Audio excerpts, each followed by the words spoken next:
வெற்றிகரமா என்ன போய்கிட்டே இருக்கட்டும். பல்லாண்டு வாழ்க. தங்கப்புறா வாழ்க. கேக் உழப்பாது. நீங்களா வெட்டவும் மாட்டீங்க. இது என்ன ஃப்ளேவர்மா? இந்த கேக்கை வந்து எங்க குழுல இருக்க இந்துமதி அவர்கள்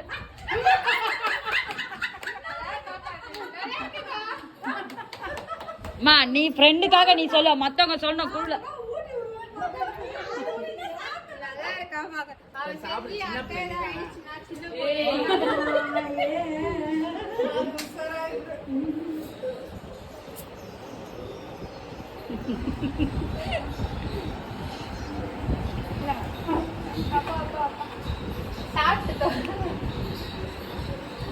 எல்லாருக்கும் happy women's day. Happy women's day.